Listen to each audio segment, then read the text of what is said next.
Rotatory biological contractor closely spaced rotating disc, मतलब इस case में क्लोजली स्पेस्ड रोटेटिंग डिश होता है।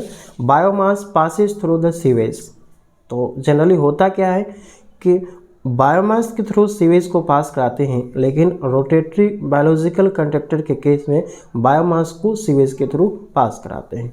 40% इनसाइड, मतलब इसका जो डिश होता है ना, ये सीवेज के 40% अंदर होता है और 60% बाहर होता है। इसके जो एफ्लुएंट होते हैं फर्दर ट्रीटमेंट के लिए सेकेंडरी सेडिमेंटेशन टैंक में ले जाते हैं। डिग्री ऑफ ट्रीटमेंट यहाँ पे हाई होता है, अप टू नाइट्रेट लेवल तक ऑर्गेनिक मैटर का डिकम्पोजिशन हो जाता है। इसमें attached growth system and suspended growth system दोनों का एडवांटेज मिलता है। Activated sludge process, dx upon dt equal to हो जाता है k minus KER into x. X जो है माइक्रोऑर्गेनिज्म या बायोमास या MLSS कहें या MLVSS कहें। ये MLVSS जो होते हैं, MLSS जो होते हैं ये प्रैक्टिकली यूज़ करते हैं, MLVSS जो होते हैं ये थ्योरेटिकल होते हैं। MLSS जो होते हैं ना, एक्टिवेटेड लिविंग माइक्रोऑर्गेनिज्म को इंडिकेट करते हैं, अब प्लस इसमें इनऑर्गेनिक और डेड सेल भी इंक्लूडेड होते हैं, इसलिए हम लोग जनरली MLVSS यूज़ करते हैं। ASP जो होते हैं ये स्लज का जो यूज़ करते हैं, वो स्लज सेकेंडरी सेडिमेंटेशन टैंक से रिसर्कुलेट करके यहाँ पे लाते हैं, इसलिए इसको एक्टिवेटेड स्लज प्रोसेस बोलते हैं। क्योंकि जो सेकेंडरी सेडिमेंटेशन टैंक में जो स्लज का फॉर्मेशन होता है उसमें लिविंग और एक्टिव माइक्रोऑर्गेनिज्म पाए जाते हैं, इसलिए इसके एक्टिवेटेड स्लज बोलते हैं। और ये ASP में रिसर्कुलेट करके ला करके उस प्रोसेस को कंप्लीट करते हैं। कंप्लीट मिक्स, तो ASP में डिफरेंट फ्लो पैटर्न होता है, तो ये होता है कंप्लीट मिक्स। इस केस में क्या होता है कि जब प्लांट 25 ml से कम होता है, प्लांट का जो कैपेसिटी होता है 25 ml से कम होता है, तो उस केस में हम लोग कंप्लीट मिक्स का यूज़ करते हैं। इस केस में मिक्सिंग जो होता है वो मैकेनिकली करते हैं। क्रॉस सेक्शन एरिया स्क्वायर या सर्कुलर हो सकता है। इस केस में operational stability with respect to shock loading ज़्यादा होता है, क्योंकि यहाँ पे हम लोग मिक्सिंग करते हैं। Food to microorganism and oxygen का जो डिमांड होता है throughout the tank constant होता है। नेक्स्ट फ्लो पैटर्न होता है प्लग फ्लो पैटर्न। ये कन्वेंशनल प्रोसेस है। जब प्लांट का कैपेसिटी 300 ml से ज़्यादा होता है तो इस टाइप के फ्लो पैटर्न को यूज़ करते हैं। एक लॉन्ग नैरो चैनल होता है, इसका मतलब लेंथ ज़्यादा होता है तो टाइम इंक्रीज़ करेगा, और टाइम इंक्रीज़ करेगा तो ऑपरेशन इंक्रीज़ होगा, इफिशिएंसी इंक्रीज़ होगा। Operational stability with respect to shock loading का बात करें तो यहाँ पे कम होता है, क्योंकि यहाँ पे मिक्सिंग नहीं किया जाता। Food to microorganism and oxygen का जो डिमांड होता है along the length of the tank decrease करता है। एक्सटेंडेड एरेशन प्रोसेस, तो एक्सटेंडेड एरेशन प्रोसेस में जो फ्लो पैटर्न होता है ये कंप्लीट मिक्स होता है। इस केस में प्राइमरी सेडिमेंटेशन टैंक का रिक्वायरमेंट नहीं होता है। ये एक लॉन्ग एरेशन टैंक होता है और ऑर्गेनिक लोडिंग रेट डिक्रीज करता है, तो इसका मतलब MLS कंसंट्रेशन इंक्रीज करेगा तो फूड टू माइक्रोऑर्गेनिज्म डिक्रीज करेगा तो इफिशिएंसी इंक्रीज करता है। ये जो टैंक होते हैं ये टैंक इंडोजिनस फेज में वर्क करते हैं। यहाँ पे बहुत सारे डेड सेल होते हैं, तो इसलिए यहाँ पे कोई फर्दर ट्रीटमेंट की रिक्वायरमेंट नहीं होती है।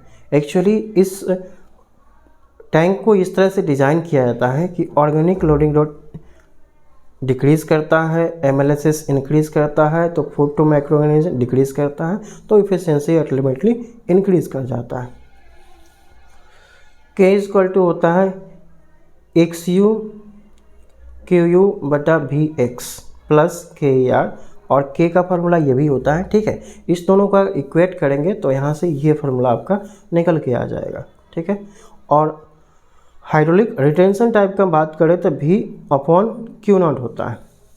ऑर्गेनिक लोडिंग रेट जो होते हैं Q0 S0 अपॉन V होता है, जो कि kg पर मीटर क्यूब पर डे होता है। Specific food utilisation rate U कुछ इस तरह से दिया जा सकता है। स्लजेस, फिर स्लजेस के टर्म में स्पेसिफिक फूड यूटिलाइजेशन रेट ठीक है, और इंडोजेनस रेट कांस्टेंट, ठीक है। तो इस तरह से हो जाएगा। फूड टू माइक्रोऑर्गेनिज्म का जो रेशियो होगा इस फार्मूला से दे सकते हैं। आर का वैल्यू इस तरह से हो जाएगा, और आपका स्लज वॉल्यूम इंडेक्स, ठीक है। तो ये सारे ऑक्सीजन का रिक्वायरमेंट का जो फार्मूला होगा कुछ इस तरह से हो जाएगा। तो ये डिफरेंट फार्मूला है, इसको ध्यान में रख सकते हैं।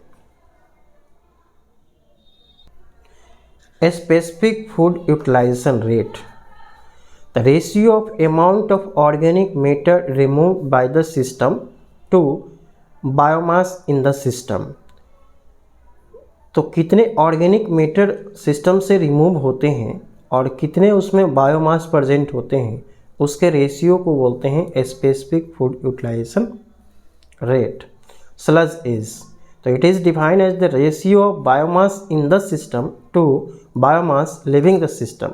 तो कितने बायोमास सिस्टम में हैं और कितने बायोमास सिस्टम को लीव कर रहे हैं, दोनों का रेशियो को स्लज एज बोलते हैं, ठीक है। इसको दूसरे तरह से भी डिफाइन कर सकते हैं, it is the time for which biomass is present in the system.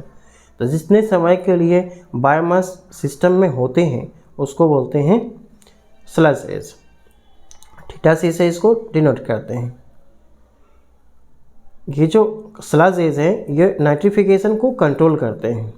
तो अगर स्लज एज कम होता है, ठीक है, कम करना होता है, तो आप वेस्टेड डिस्चार्ज को आप इंक्रीज करेंगे तो स्लज एज का कम हो जाएगा। स्लज वॉल्यूम इंडेक्स, तो स्लज वॉल्यूम इंडेक्स होता है वॉल्यूम ऑक्यूपाई इन ml पर gram of solid in 30 minutes. मतलब 30 मिनट्स में 1 ग्राम सॉलिड के सेटलमेंट के कारण जितने वॉल्यूम ऑक्यूपाई होते हैं that is the sludge volume index. Municipal sewage का जो स्लज वॉल्यूम इंडेक्स होता है 80 to 150 ml पर ग्राम होता है। ASP का जो डिज़ाइन होता है, ठीक है, इसका कार्बोजिनियस BOD को सेटिस्फाई करने के लिए किया जाता है। ASP में नाइट्रिफिकेशन होता है, ठीक है, और नाइट्रिफिकेशन होने के कारण क्या होता है, ये ऑक्सीजन को यूज़ करेगा। During the process of nitrification oxygen is used. In the result होता क्या है कि इसका एफिशिएंसी आपका कम हो जाता है क्योंकि ऑक्सीजन का डिफिशियंसी हो जाता है। और इस नाइट्रिफिकेशन के कारण फर्दर जब इसका एफ्लुएंट जब सेकेंडरी सेडिमेंटेशन टैंक में ले जाते हैं तो वहाँ पे डीनाइट्रिफिकेशन हो जाता है,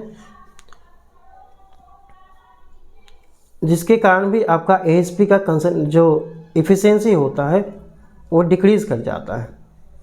ब्लैंकेट राइजिंग, तो ब्लैंकेट राइजिंग क्या होता है, जब डीनाइट्रिफिकेशन सेकेंडरी सेडिमेंटेशन टैंक में होता है उसके रिजल्ट से जो नाइट्रोजन रिलीज होता है वो नाइट्रोजन क्या करता है, जो ऑर्गेनिक मैटर के सेटलिंग प्रॉपर्टी को डिक्रीज़ कर देता है और उसको अपने साथ सरफेस पर लेकर चला जाता है।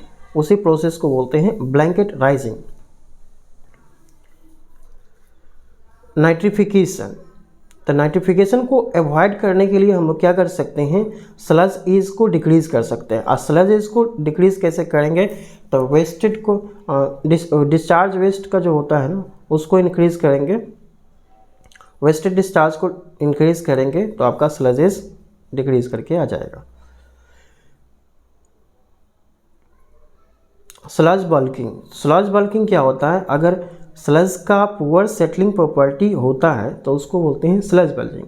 पुअर सेटलिंग प्रॉपर्टी क्यों होता है, क्योंकि माइक्रो ऑर्गेनिज्म का अगर फिलामेंटस स्ट्रक्चर हो जाता है तो फिलामेंटस स्ट्रक्चर होने के कारण इनका जो सेटलिंग करेक्टर हो जाता है वो कम हो जाता है। ये फिलामेंटस क्यों हो जाते हैं, क्योंकि न्यूट्रिएंट्स की कमी के कारण इनका बॉडी फिलामेंटस हो जाता है और सेटलिंग करेक्टर डिक्रीज़ कर जाता है। जनरली अगर स्लज एज ज़्यादा होता है, फूड टू माइक्रोऑर्गेनिज्म का रेशियो कम होता है, मतलब 0.3 पर डे से अगर कम होता है तो इस कंडीशन में आपका स्लज बल्किंग की समस्या हो सकती है। स्लज बल्किंग के कारण क्या होता है, एमएलएसएस जो होते हैं उनका लॉस फ्रॉम द सिस्टम ज़्यादा होता है। इसके कारण आपका जो इफ़िशियंसी होगा वो डिक्रीज़ कर जाएगा। वॉल्यूम ऑफ एरेशन टैंक्स, इस फार्मूला से आप वॉल्यूम ऑफ एरेशन टैंक्स के 3 फार्मूला होते हैं, ये इस फार्मूला का भी यूज़ कर सकते हैं, इस फार्मूला का भी यूज़ कर सकते हैं और इस फार्मूला का भी यूज़ कर सकते हैं। डिपेंड करता है कि आपके पास डाटा अवेलेबल कौन सा है। Depth of aeration tank 3.5 to 4 metre का हो सकता है। Width 4 to 10 metre. Width to depth ratio 1.2 to 2.2। Oxygen required for nitrification 4.56 kg per kg of ammonia होता है।